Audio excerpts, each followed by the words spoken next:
I worry that our familiarity with Edouard Manet's 1882 painting, A Bar at the Folies Bergere, has dulled our sense of the wonder and mystery of the painting. So today, on ToK Today, I want to look again at this painting and ask, what can it tell us about the theory of knowledge?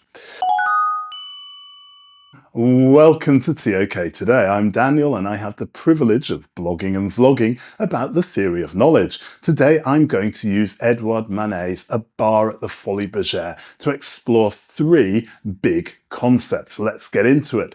The first ToK concept that this painting presents us with is labelling and classification.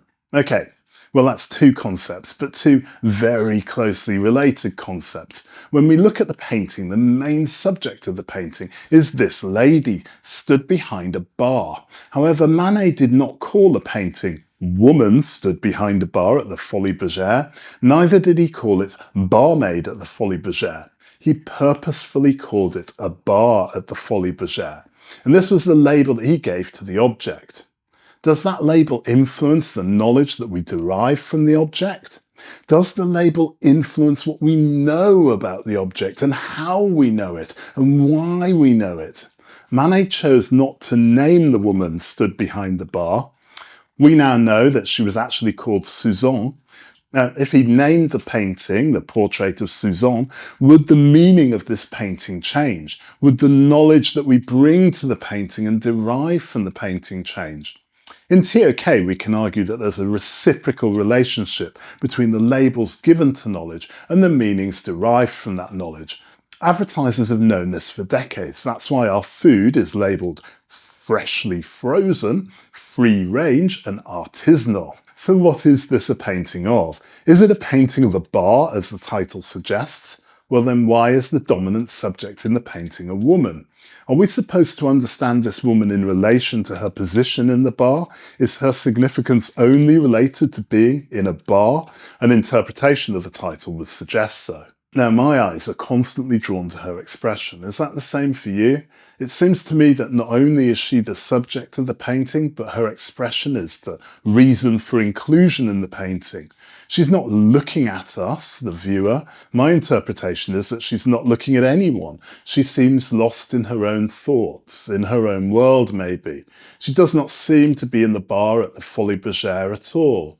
Manet's labelling of this painting leads me to lots of ToK concepts. I try to explain why this woman is in the painting. I try to interpret her impression. I try to justify Manet's reason for her inclusion. I can come up with various models or theories to explain her inclusion, and for each theory I will search for evidence in the painting to justify my interpretation. Before we move on to the next big ToK concept that can be explored through this painting, can I ask you to press like if you're getting value from this video, and press subscribe if you would like to see more content like this. Thank you very much. I'm genuinely very grateful for your support. So the next big ToK concept that this painting presents us with is perspective. Both in ToK and everyday life, perspective is often interpreted as a point of view, and in this painting Manet presents us with a very particular point of view. The scene behind the woman is actually a mirror. We're looking at a reflection of what's happening in front of the woman. We know that it's a mirror because the bottles and the bar top are reflected in it. The woman facing us is reflected in it, maybe. It has a gold frame and burnished glass marks, typical of a mirror-like surface. However, and this is a big however, the perspectives that Manet presents us with are unusual. They're skewed, not as we would expect. The position of the reflection of the woman is not where we would expect it to be. There's a reflection of a man, but he's not in our field of view. At first glance, the man in the reflection appears to be engaging with the reflected woman, and yet in the view of the woman from the front, Suzanne, she does not appear to be engaging with anyone. There are other unusual things about the reflection. For example, in the reflection, the bottles have moved from the back of the bar to the front of the bar. So Manet is presenting us with an unexpected perspective.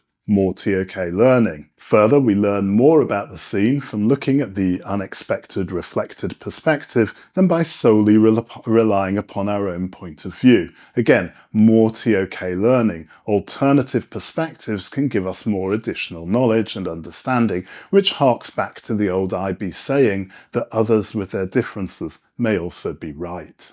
The mirror and its reflection of the world in which we inhabit as the viewer also presents us with some meta-learning. I interpret Manet's mirrored world as a parallel form of Plato's allegory of the cave. Plato's allegory of the cave is found in his book The Republic, Book 7. It's a philosophical metaphor about knowledge, perception, and enlightenment. In the allegory, prisoners are chained inside a dark cave, facing a wall. Behind them is a fire, and between the fire and the prisoners, puppeteers cast shadows on the wall. The prisoners take these shadows to be reality, as they've never seen the outside world. Now here's the first stage of understanding a bar at the Folies Bergere as a theory of knowledge. Manet is showing us that there are at least two ways of seeing the world: the view in front of us and the world reflected in the mirror. More ToK learning. That which seems evidence of justifiable claims for you may be highly contestable knowledge for others. Let's go back to the allegory of the cave. Eventually, one of the prisoners is freed, and he gradually comes to see the true source of the shadows, and eventually the world outside of the cave. At first, he's blinded by the sunlight, but as his eyes adjust, he perceives real objects and the sun, symbolizing ultimate truth and the form of the good. Now, when he returns to the cave to enlighten the others, they reject him and resist the truth. The allegory illustrates Plato's theory of knowledge. Most people live in ignorance, mistaking appearances for reality. True knowledge requires philosophical education and the difficult journey out of the cave towards reason, understanding, and truth. So Plato, and in this case Manet, is telling us that to form better knowledge, to know better, we must critically examine our lived and experienced world. The authentic path to truth is only realized through the study of theory of knowledge. And there's a lot more that I could analyze and examine about this painting. And if you do want more analysis, then you can check out my vodcast about this painting over on my art history channel, Articulate, which is linked in the video description. So finally, let's return to the labeling of this painting, a bar at the Folies Bergere. Where does the bar start and end? Is the bar just the piece of marble, or does it need drinks on it to make it a bar? Is a piece of marble with drinks sufficient to be called a bar, or does it also need food? Most importantly, does it need someone to sell and serve drinks before we call it a bar? Or does it also need customers before we can call it a bar? There's ToK learning here about necessary and sufficient conditions. Is it necessary to have drinks present before we can call it a bar, but are drinks alone sufficient to call it a bar? Now, this was the last painting that Manet ever made. He died less than a year after making this painting, and he probably knew that he was going to die when he painted it. As such, I think of this painting as Manet's last message to us, his final testimonial. I like to think that he's telling us to remember that there are many ways to see the world, and all of them are equally valid and invalid. Anyway, that's some of what I take from Manet's painting, and I'd love to hear what you think of it and what you take from it. So please feel free to connect below or contact me, Daniel@toktoday.com. Thank you so much for watching, and stay ToKtastic, my friends.